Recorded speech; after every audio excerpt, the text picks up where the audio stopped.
Well, today our topic for discussion is primary amenorrhea. It's a good article and it is very important in both the SBA and OSCE station. So we have to discuss in detail. The introduction is amenorrhea means absence of menstrual periods. Amenorrhea can be of two types, that is primary amenorrhea and secondary amenorrhea. So when we call it as a primary amenorrhea, absence of menses by 14 years of age in the absence of growth or development of secondary sexual characteristics. And the other thing is that sometimes these type two types of patient young girls present with, one with absence of menses by 14 year of age in the absence of growth or development of secondary sexual characteristic. So you have to start early investigation, and those absence of menses by 16 years of age regardless of the presence of normal growth and development including secondary sexual characteristic. So when the young girl presented with amenorrhea, primary amenorrhea, and her age is 14 years of age, and she is not having growth or development of sexual characteristics, so you have to start investigation from now. But in those patients, if presented at 14 years of age, but she is having a normal growth and development including secondary sexual characteristic, then you have to start investigation from 16 years of age. Okay, so these 2 points are a differentiating point, so you have to memorize this.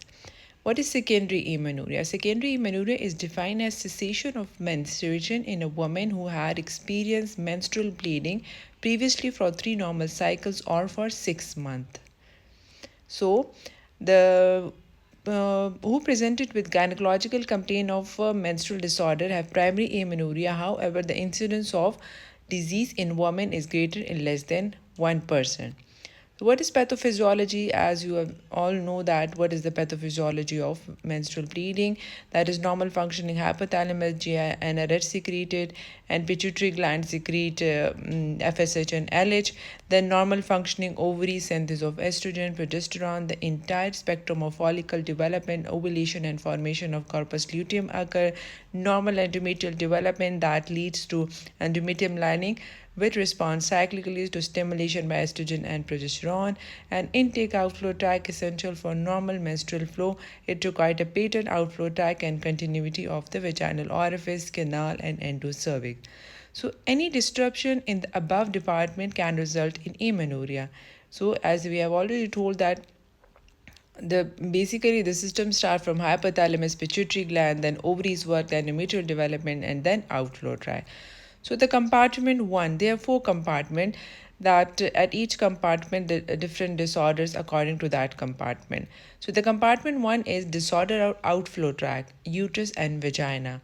The second compartment is disorder of the ovaries. The third compartment is disorder of the anterior pituitary, and the fourth compartment is disorder of the CNS or hypothalamus. So in first compartment, what includes in first compartment. So disorder of outflow tract, uterus and vagina, it includes Mullerian agenesis, and that uterus is absent. So the most common Mullerian agenesis the causes Mrcog, Mrcog syndrome. The second one is imperforate hymen, transverse vaginal septum, cervical agenesis, androgen insensitivity syndrome, 5-alpha reductase deficiency, and the other one is Asherman syndrome.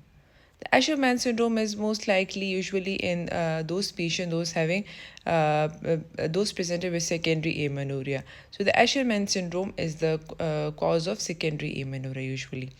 So the first one is Mullerian agenesis, that is Mrcog-Hauser syndrome. 1 in 400 female birth, its occurrence is usually sporadic. So this type of the MRKH usually came in as a counseling station. So the counseling station is very beautifully explained in Shazia Khatak. So for OSCE, you can do MRKH from Shazia Khatak. These patients have absent uterus and vagina.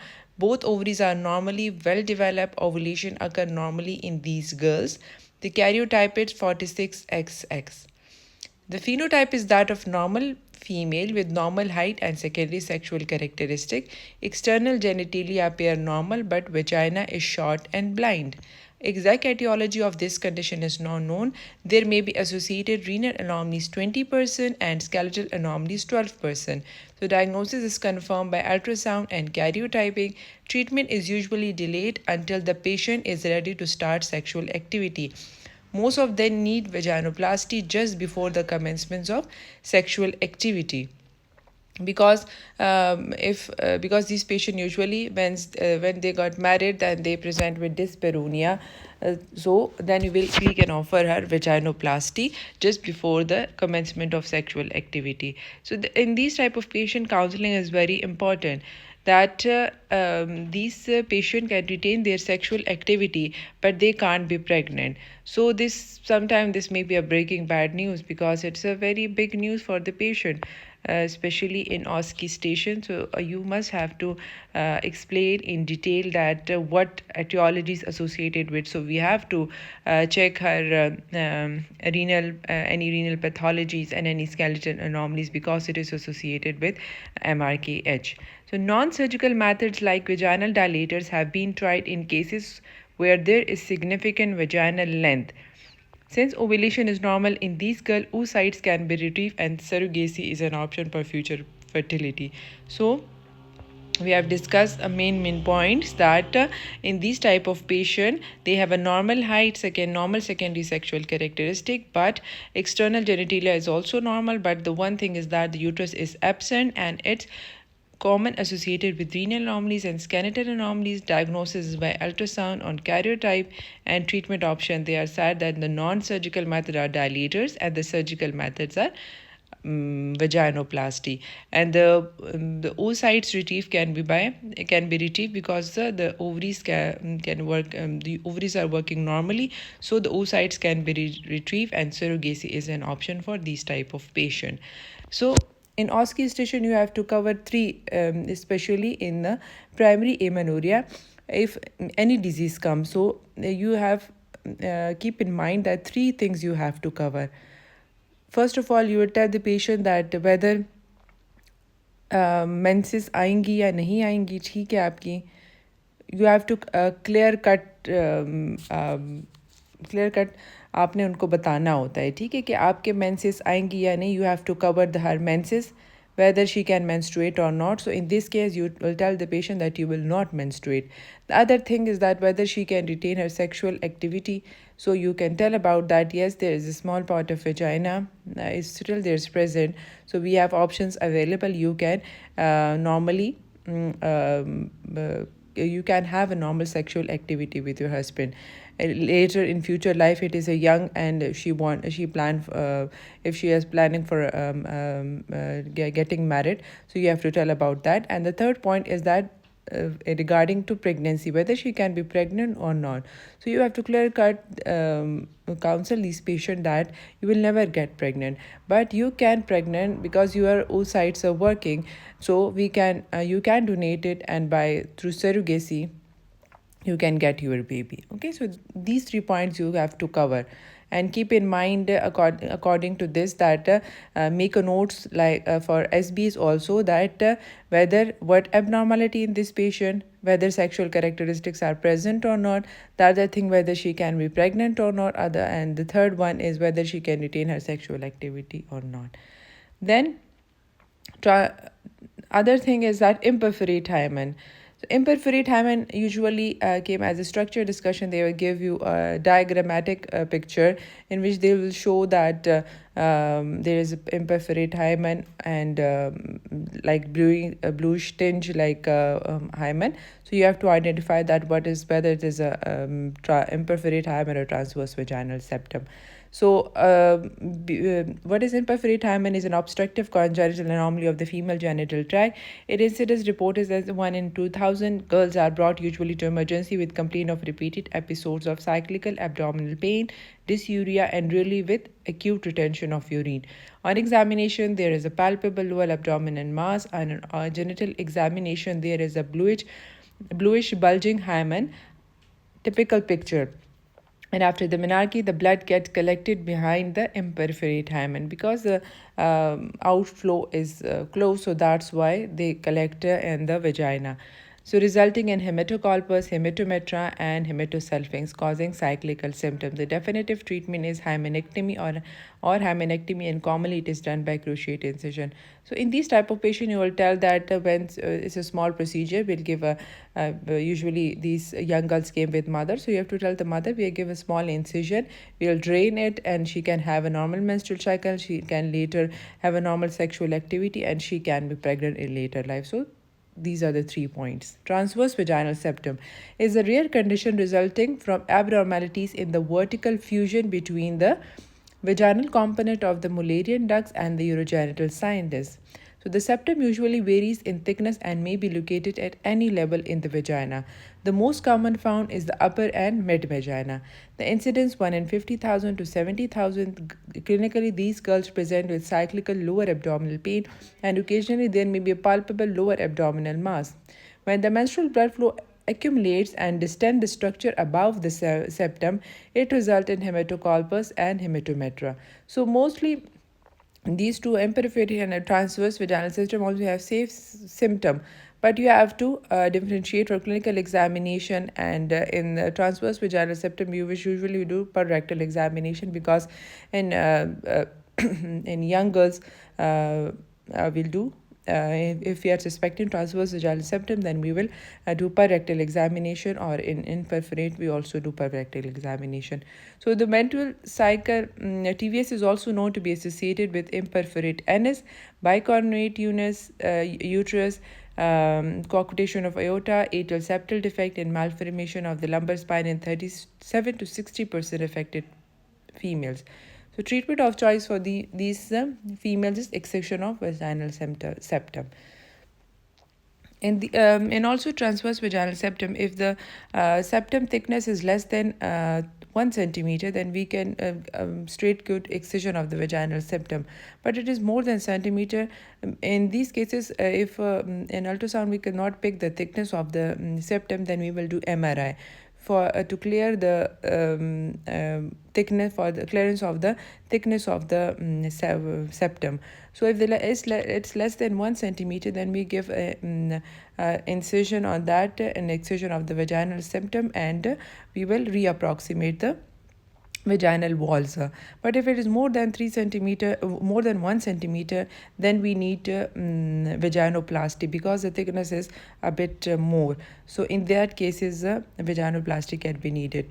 And after that, you will also prescribe this patient vaginal dilators, so that it can for some time, at least 2 weeks or for 3 weeks, that the patency of the vaginal opening should be maintained. Because in this case, sometimes these patients have, when you will do surgery, sometimes the surgery can also constrict usually granulation tissue or everything, so they will slightly constrict. Sometimes the patient get not proper menses, so the mother sometimes worried. So after that, you will also prescribe especially in transverse vaginal septum, vaginal dilators to these type of young patient.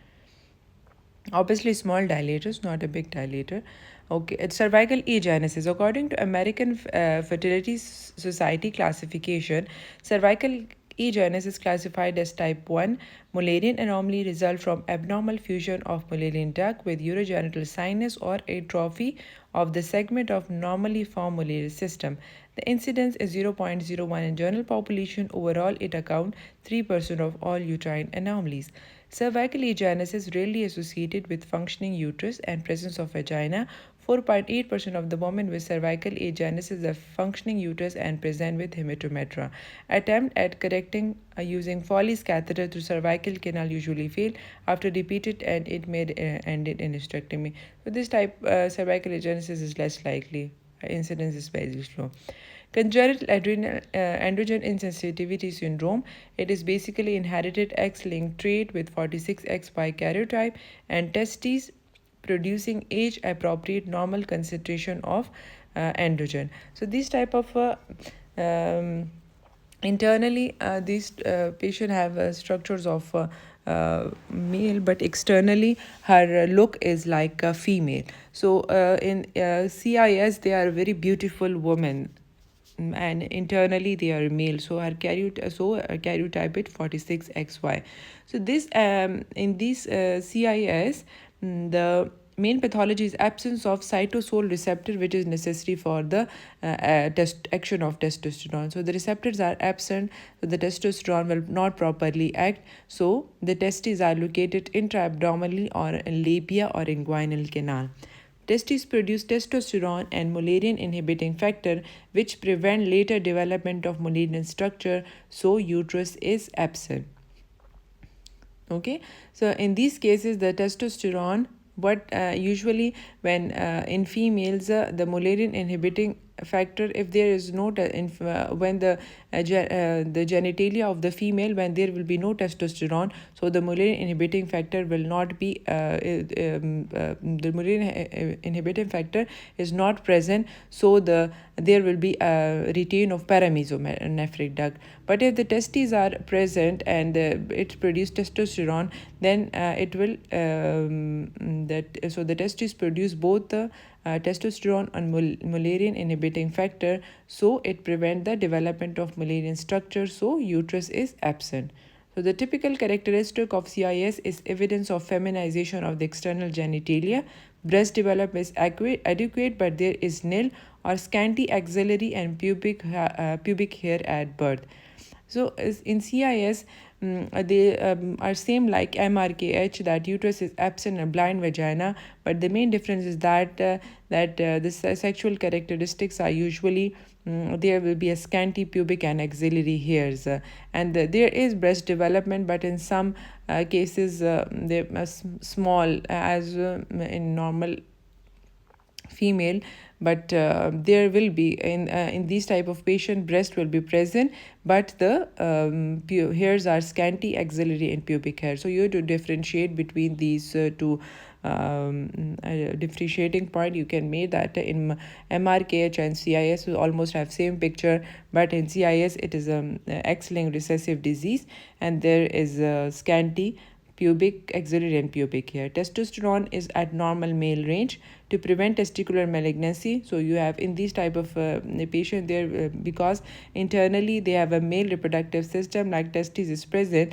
So in this type of patient you have to remove the testes. Usually testes are present in abdomen or the inguinal area, because if you have not to remove, then increased risk of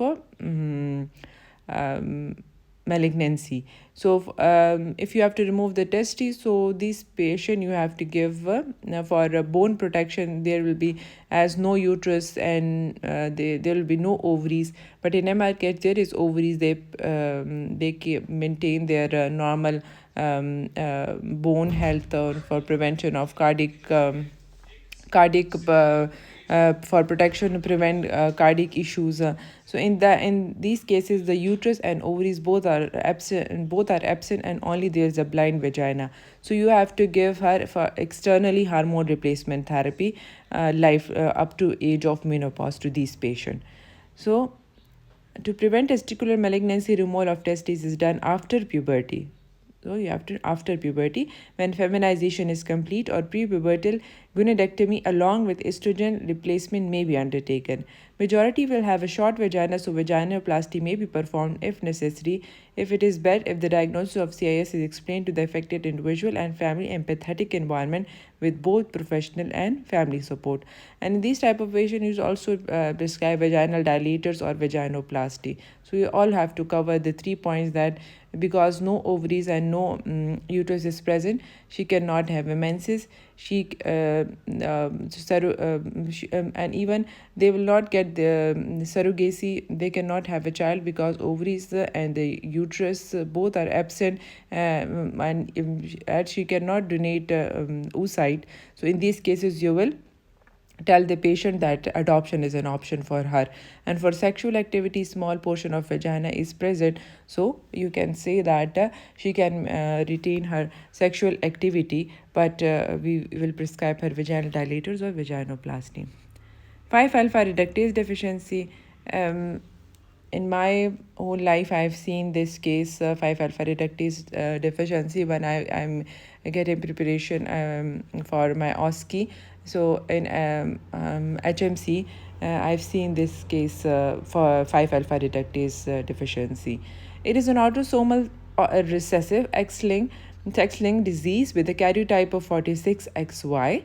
Patient classically present with ambiguous genitalia, clitoral-like phallus, bifid scrotum, pseudovaginal perinoscrotal hypospadias, and a rudimentary prostate. So same picture of that patient when I have seen her, that she has ambiguous genitalia, clitoris-like phallus, but she cannot. She said that one of my I've my sister or brother, and that. They have same condition, but they change into male. But I don't want to change my I don't like that. I want to change into male, so I can maintain. She used breast implants, artificial breast for herself. She said that I want to become a female. So this type of case I have seen. So I'm really shocked that really these type of conditions are present, but in our society, because of certain norms and condition, that cannot we cannot identify set of patient. So the uterus and fallopian tube are absent because of normal secretion of mullerian inhibiting substance. So testes are intact and usually found in the inguinal canal or scrotum. Wolffian duct differentiation is normal with seminal vesicle, vas differentia, epididymis, and ejaculatory duct that empty into blind ending vagina. So in this case, as you have to check the pathway for this, that testosterone can be changed into dihydrotestosterone, a potent testosterone. So for that we need 5 alpha reductase enzyme. So the 5 alpha reductase enzyme is absent, so the potent dihydrotestosterone is absent. So mixed type of things are there, that the specific person is having ambiguous genitalia, clitoral like phallus. So externally they is having sometime like female structure, but all both male and female. So the we cannot differentiate her that whether it is a male or female, because they have both a small phallus and both the vagina, small vagina, vaginal opening is present, but internally no uterus and uterus, ovaries, but internally they have normal Wolffian duct, seminal vesicle, vas deferens, and epididymis. Pubertal gynecomastia may occur. Serum testosterone and serum estrogens are similar to men. Parental and patient education should be done regarding the specific developmental abnormality, long-term effect of gender assignment, including gender identity, gender role, and sexual satisfaction. Gonadectomy should be performed to prevent or minimize virilization. So that that patient came for a gonadectomy. Because she told that the endocrinologist told me that you have to remove this, because if you have not to remove, there is chance of malignancy. So that patient is admitted for gonadectomy. Estrogen replacement therapy is given for inducing and maintaining feminization at the time of pubertal maturity. Compartment. So the next compartment, the second compartment, is the ovary. It includes gonadal dysgenesis, pure gonadal dysgenesis, mixed gonadal dysgenesis, resistant ovarian syndrome, premature ovarian failure, and enzyme deficiency 17 alpha hydroxylase aromatase. Gonadal dysgenesis. The term gonadal dysgenesis refers to a variety of disease in which the development of indifferent embryonic gonad to differentiated gonad is inhibited. So the group include pure gonadal dysgenesis, that is 46XX or 46XY. So that is called as Sawyer syndrome. Mixed gonadal genesis, Turner mosaic 45XO and XY, and the Turner mosaic and the Turner syndrome. So Turner syndrome is in gonadal genesis, it is variety of disease in which the development of indifferentiate gonad to differentiated gonad is inhibited. Okay, so that can include Turner syndrome, pure gonadal dysgenesis, one of the most common cause of gonadal dysgenesis is Turner syndrome. It is the most common cause of delayed puberty and primary amenorrhea. It occurs in 1 in 2,500 and 1 in 10,000 live born. Karyotype for these girls is 45X. Turner mosaic may show 46XX or 45XO or 46XY or 45XO karyotype.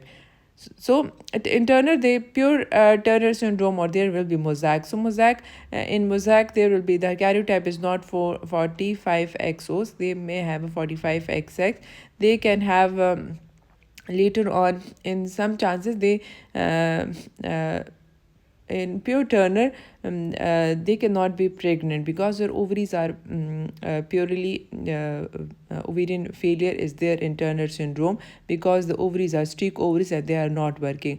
But in mosaic, there is chances that some that the ovaries can work in Turner mosaic.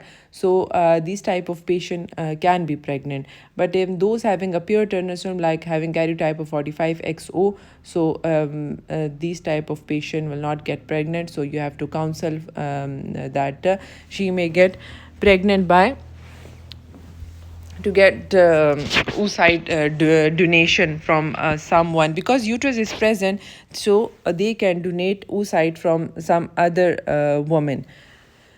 In MRKH, we have to, because ovaries are present, so we can donate, the respective person can donate. But in Turner syndrome, the ovaries are not working, uterus is there, you can donate from some other woman. So the uterus is normal, so for implantation in same patient, those having Turner syndrome, so we can give option to them patient, but not in our setup, because it's not allowed. So in foreign countries, they will give option of that oocyte donation from the other woman. So mosaic Turner girls may have a normal period initially and later on present with premature ovarian failure. So I've told you that they can have a normal menses, but later on they can get early premature ovarian failure, and they can be pregnant because their ovaries are working up to some extent. But in pure Turner syndrome, the ovaries are streak ovaries; they are not working. So you can tell these type of patient that she can't be get pregnant, and usually as the uterus is present, so for that we will give externally hormone replacement therapy for to induce her bleeding. Classical feature of Turner syndrome: short stature, webbed neck, cubitus vulgaris, low hairline, shield chest, and widely placed nipple. Associated cardiovascular abnormalities like coarctation of aorta, bicuspid aortic valve may be present. So renal abnormalities and autoimmune hypothyroidism may be associated. Karyotype of the blood is definitive in most cases. In case of Turner syndrome, with short stature, growth hormone, if commence early, may increase height. So आपने इन patient में usually short height भी होते हैं, तो आप you have in management आपके mind में ये होना चाहिए कि you also involve it is involvement of multidisciplinary team. It is a multi this type of patient we have to approach multidisciplinary, because it's not a single one specifically. We involve multidisciplinary team because we need endocrinologist and physiotherapist, psychologist. So in that in this type of patient, we usually start her on hormone replacement therapy, or combined oral contraceptive can also be started, because for to in so that her normal, because endometrium is normal. So in these type of patient, we will start her so that the menses would be start in this patient. Pure gonadal dysgenesis: the individual will be phenotypically female with streaked gonads and no chromosomal abnormalities. Karyotype will be 46XX or 46XY. Individual with XY karyotype should have their gonads removed. So pure gonadal dysgenesis is the Sawyer syndrome. So it is an SBA. Mostly this type of SBA, mostly this SBA scam. So you have to differentiate what is the gonadal dysgenesis and what is pure gonadal dysgenesis. The gonadal dysgenesis is Turner syndrome, and pure gonadal dysgenesis Sawyer syndrome. So Sayre syndrome has also have a streak ovaries. Phenotypically, they are female with streak ovaries but and no chromosomal abnormality, and the karyotype would be can be 45XX or can be 45XY. If the karyotype is 46XY, then you have to remove the gonads.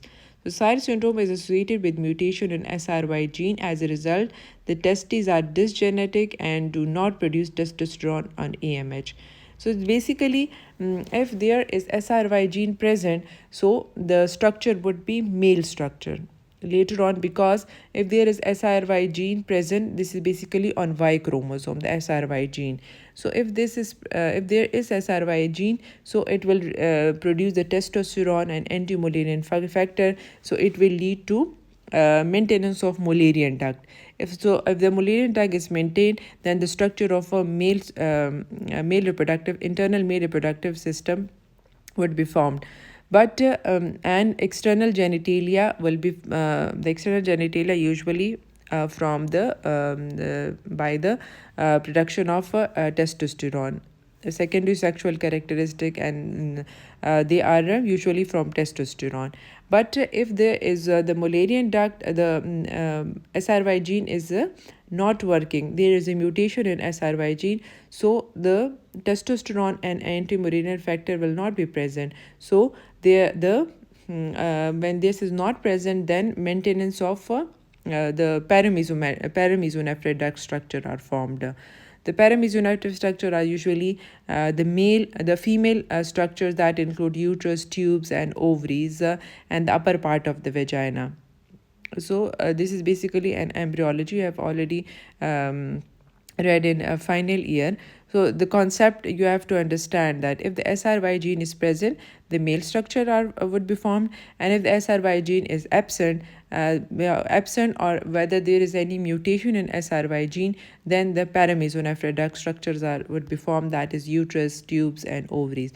So in this case, the Sayre syndrome SRY gene, there is a mutation, so it will not produce testosterone anti-Mullerian factor. So the Mullerian duct persists, and the Mullerian duct means the paramesonephrid duct. They especially tell this, that the paramesonephrid duct persists, and the patient may have rudimentary uterus and vagina. As there is Y chromosome with dysgenetic gonad, so there may be Y chromosome may also present though, so the testes are formed, so there is a malignant transformation is high, so gonadectomy is the definitive treatment. Mixed gonadal dysgenesis, patient have a streak gonad on one side and malformed testes on the other side. They will have ambiguous genitalia, but mutation in SRY gene is considered as one of the etiology. So the Sayre syndrome, if the MCQ, they will ask you that what is which chromosomal abnormality is pure gonadal dysgenesis or mixed gonadal dysgenesis. So that one would be Sayre syndrome. So, in gonadal dysgenesis, the first common cause is Sayre syndrome. But in primary amenorrhea, the most common cause is Turner syndrome in primary amenorrhea. And in mixed or pure gonadal genesis, the cause is Sayre syndrome. So, you have to memorize this for SBS. Resistant ovarian syndrome is a rare endocrine disorder characterized with hypergonadotrophic hypogonadism, otherwise called Savage syndrome. They have normal fetal karyotype and normal phenotype. There is increased plasma FSH level, but the ovary contain primordial follicles which are resistant to the action of gonadotrophin. So IVF using donor oocyte is the option for resistant ovarian syndrome. They are resistant, they are not working properly. Enzyme deficiencies. 17 alpha hydroxylase deficiency and aromatase deficiency are associated with absent production of sex steroids, resulting in delayed puberty. For better understanding, we have a cholesterol pathway. You have to check the cholesterol pathway, that they are different both in adrenal gland and they work in both adrenal gland and in certain like testosterone and estrogen are present in that. So you have to read the the cholesterol pathway and all the enzymes. If there is deficiency, what type of things had happened. So the cholesterol pathway is also important. So enzyme deficiency in that 17 alpha hydroxylase and aromatase deficiency are associated with absent production of sex steroids resulting in delayed puberty. Individuals with 17 alpha hydroxylase deficiency have a karyotype of 46XX or 46XY. Uterus is absent with 46XY. Children with 17 alpha hydroxylase deficiency will have hypernatremia, hypokalemia, and hypertension due to increased mineralocorticoid production. So this is also one of SBA. Especially they have given you that the patient with having whether they will give you 46XX or 46XY with hypernatremia, hypokalemia, and hypertension due to increased mineralocorticoid deficiency. So this one is a cholesterol pathway. You have to check the cholesterol pathway, and the cholesterol pathway there will be a deficiency of 17 alpha hydroxylase. So the mineralocorticoid, both the glucocorticoid or cortisol are not will not be properly formed, so it will lead to hypernatremia, hypokalemia, and hypertension. So this SB also came in exam. Hence, they will need corticosteroid in addition to estrogen and progesterone. In aromatase deficiency, increased level of estrogen will be there. So, female child will be virilized with ambiguous genitalia resulting in primary amenorrhea. The compartment third one disorder is disorder of anterior pituitary. So it includes hypopituitarism and isolated FSH deficiencies. And acquired disorders are pituitary adenoma, drug-induced hyperprolactinemia, hypothyroidism, and empty sella syndrome. What is hypopituitarism? Congenital panhypopituitarism will present early in childhood. They have amenorrhea because of lack of gonadotropin. An isolated FSH deficiency due to mutation in FSH beta 7. Hypopituitarism, in that we will Kalman syndrome. Usually in Kalman syndrome there will be the neurons are GNH, neurons are not properly formed. So these type of patient present with hypogonadotrophic hypogonadism. So in these type of patient, they have all the FSH, LH, they are all decreased. Isolated FSH deficiency is due to mutation in FSH beta subunit is characterized by extreme low serum FSH concentration. So true isolated FSH deficiency present as idiopathic hypogonadotrophic hypogonadism because there is mutation in FSH. So obviously they present with hypogonadotrophic hypogonadism, and there is a rare cause of primary amenorrhea. These individuals have high level of LH and low level of FSH and can be treated with exogenous FSH. Hyperprolactinemia is the commonest pituitary cause of amenorrhea. Although it is a not common presentation in adolescents with primary amenorrhea, it is due to development of tumor, micro less than 10 mm or macro more than 10 mm, causing overproduction of prolactin or the mass effect disrupting the tonic inhibition exerted by hypothalamic dopamine. Up to 30% may have associated with galactorrhea and only 5% have visual field defect. So you have to, for primary amenorrhea, all these are different causes. So you have to take a detailed history from head to toe, because in head there are other causes. You have to ask about her thyroid related, breast check the breast, check secondary sexual characteristic, up to the abdomen whether there is any ovarian tumor. They also present with young girls ovarian tumor, so they get the ovaries are involved, that present with primary amenorrhea and outflow tract, as we have discussed in detail. So, causing overproduction of prolactin or the mass effect disrupting the tonic inhibition exerted by hypothalamic dopamine. Up to 30% may have associated galactorrhea and only 5% have visual field defect. Serum prolactin and pituitary imaging with MRI are more sensitive and specific in diagnosis. So, conservative approach is using dopamine agonist drug. Bromocriptine is started at a dose of 1.25 mg per night for 5 nights and is gradually titrated up to 7.5 mg daily in 2 to 3 divided doses about 3 weeks. Due to long-term side effects, carbapenem is preferred. Carbapenem 0.5 to 1 mg twice weekly up to 1 mg daily in longer acting and better tolerated by many patients. The strategy is reserved for those intolerable side effects and medication not working. An empty cella syndrome, that is the benign condition due to congenital absence of cella diaphragm, and it can occur following surgery, radiotherapy, or development of tumor, usually manifest as hyperprolactinemia. Disorder of hypothalamus. So the hypothalamus, congenital Kallmann syndrome, anorexia nervosa, extreme exercise, stress, obesity, excessive secretion of hormones, constitutional delay. In hypothalamus, the first one causes congenital Kallmann syndrome, and it is a familiar disorder occur due to deficient secretion of GnRH hormones. So this will be associated with anosmia or hypoosmia. So in history of us, if you are suspecting primary amenorrhea, you have to ask about that whether history of anosmia or hyposmia. Karyotype, it will be 46XI.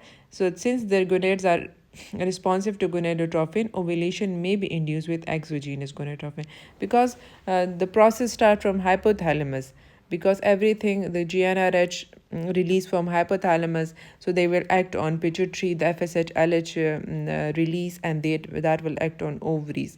So if the main power system is not working, they will not release GnRH, so there will be no FSH LH. So this is one of the cause of hypogonadotrophic hypogonadism.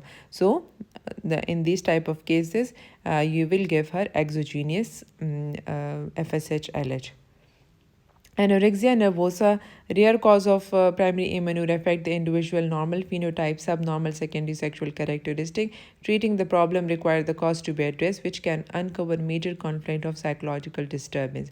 Extreme exercise stress, say it lead to GnRH activity, decreased level of GnRH activity, and will decrease in gonadotrophin. So if the patient is in stress or extreme exercise, doing exercise, so you have to tell that reduce her exercise. Constitutional delay, it is retrospective diagnosis, have delay maturation of hypothalamic pituitary axis, so the bone is also delayed. The difference of delay is not more than 1 year of chronological follow-up is needed to confirm the diagnosis. So how we diagnose such type of patient? You first have a detailed history from head to toe, that you will ask about her. If it's come as a Roski station, you will ask, we will start from the head, whether any history of headache, any history of radiation to the headache, any tumor symptoms like compressive symptoms like bitemporal hemianopia, any visual problem. Then you have to come for check the, also tell about sometimes PCOS can also present with in young girls. There will be PCOS and they present with primary amenorrhea, so you also ask about her journal, any acne, hirsutism, and tell us about the whether the secondary sexual characteristic have formed or not, like armpit hairs, breast development have occurred or not, any breast milk from to exclude breast milk discharge from the breast to exclude prolactinemia. Then you have to ask about thyroid related symptoms, then feeling of any mass in the abdomen, any weight loss, excessive hair, and then proceed toward the lower whether feeling of any cyclical lower abdominal pain, any history of urinary retention to exclude outflow tract abnormalities. So physical examination, imaging studies, hormonal evaluation, and karyotype.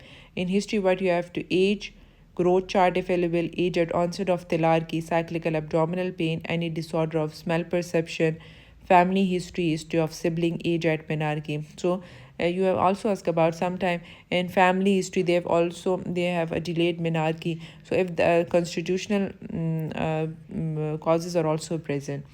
Maternal age at menarche, neonatal childhood, encephalitis, inguinal abdominal surgery, prior radiotherapy and chemotherapy. In physical examination, height, weight, blood pressure, breast development, check for Tanner staging, pubic axillary hair, Tanner staging, tag me. You have to memorize this also, that this is the growth development according to that. First the breast development, then A for adrenarche, the hair development, then G for growth spurt, then growth spurt occur, and in the last menses came. So this is the tag me.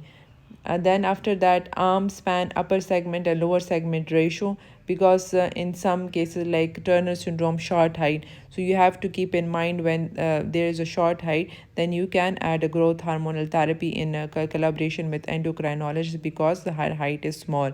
So if the height is normal, we other causes we have to do, but if the height is short, then we can consider growth hormone therapies. Abdominal mass to exclude any tumors. External genitalia, check the external genitalia. Apart the labia to check for imperforate hymen and bluish membrane. Inguinal hernia, gonads in labia and inguinal region. Clitoromegaly, sign of virilization, to check that whether how is her genitalia. So the differential would be according to that. If the ambiguous genitalia, so according to that you will your DDs will be changed. Depth of the vagina and bulging bluish membrane. Imaging, first imaging study, you will do first do ultrasound, a present or absence of uterus, then HSG and cis uterine synic. Usually in primary amenorrhea, less likely we will do usually in secondary amenorrhea. CT MRI, hypothalamic pituitary causes hormonal elevation, FSH, LH, serum prolactin, TSH, and karyotype 40. And whenever the young girls presented with primary amenorrhea, first to exclude pregnancy. The first test you will be a urine pregnancy test, because it's very important, because we never know whether she is pregnant. How we can know that they maybe she have doing having a sexual activity. So first diagnosis will be urine pregnancy test. Karyotyping, in special case if you are suspecting that if the uterus, you are doing ultrasound, uterus is absent, or the other any abnormalities along with that, then you have to do karyotyping. For Mrcog 46XX, Turner 46XI, congenital adrenal sensitivity karyotype would be 46XX, and gonadal dysgenesis 46XX or XY. Pure gonadal dysgenesis, that is Sawyer syndrome, we have discussed already.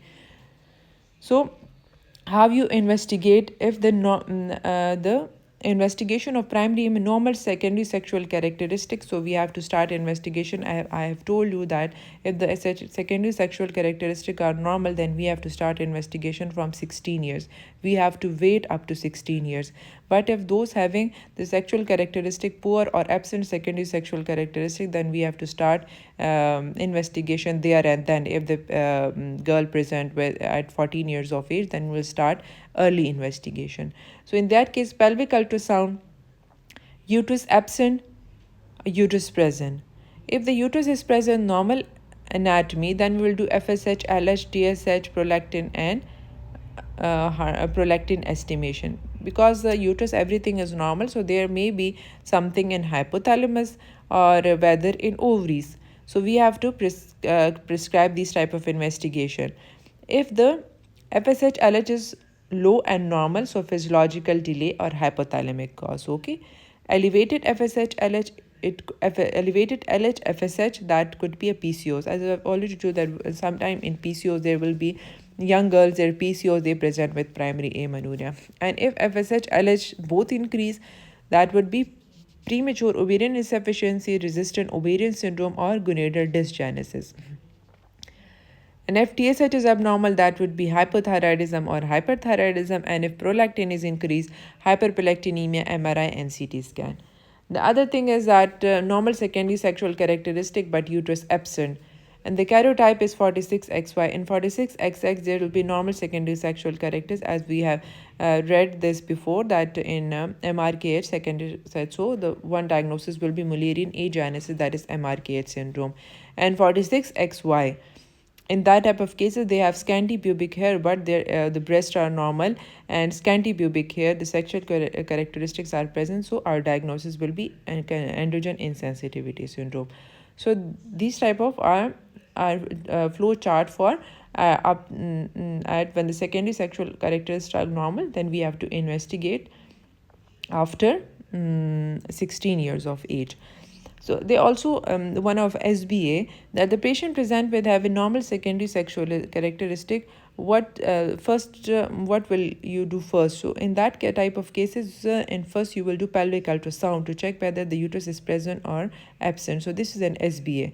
So they also tell you about that first you will do ultrasound or karyotyping or investigation. So you have to first do ultrasound in these type of patient when present with primary amenorrhea,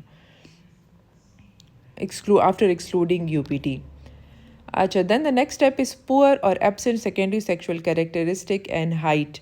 Then, if the secondary sexual characteristics are poor or absent, then we have to check her height. If her height is normal, then there are different diagnoses, and if the height is short, then the diagnosis would be different. If the height is normal, if we have to we have to prescribe her a certain investigation in the form of FSH and LH. So the FSH, LH are normal, low or normal, that will be physiological delay or Kalman syndrome. Because in Kalman syndrome, GnRH deficiency in this will be in hypothalamus, so they will present early. Because if the power system is not working, so all the system is disturbed, the secondary sexual characteristic, everything will not be present. So our diagnosis will be Kalman syndrome. So we will then prescribe cranial CT MRI to exclude lesion. If the height is high, karyotype 46XX, primary ovarian failure, gonadal agenesis or resistant ovarian syndrome, or 46XY gonadal agenesis. If short stature, FSH, LH high, low, hypothalamic dysfunction, intracranial craniopharyngiomas, and if the height is high, will do karyotyping, that is 46, it could be 46XO, 45XO, XX, could be a Turner mosaic or a Turner syndrome. So now, so in case of short stature, in state of short stature, FSH, LH will be low, that it would be hypothalamic. Okay, for that, if the height is short, FSH, LH low, the intracranial craniopharyngioma and high karyotype 45XO, XH, so our diagnosis will be Turner syndrome, because in Turner syndrome there will be a short heighted. So you have to differentiate between these two. When everything is normal and you will exclude UPT, then you will do ultrasound to check that whether the uterus is present or not. And in that algorithm, when the sexual characteristic is absent, then you will first check her height. If the height is normal, then you will prescribe investigation in the form of FSH LH, and if the height is short, then still you will do FSH LH to check that whether it is high or normal. If it is high, means that is premature ovarian failure, in usual internal syndrome. So the diagnosis would be gonadal dysgenesis, that is Turner syndrome. So these are a differential diagnosis of primary amenorrhea. I hope you find the lecture good. Kindly आप लोग comment कर दीजिएगा, ठीक है. And I need your reviews and comments, because it's very important for further I can improve myself and to give you best knowledge to you people. Okay, thank you so much. Allah.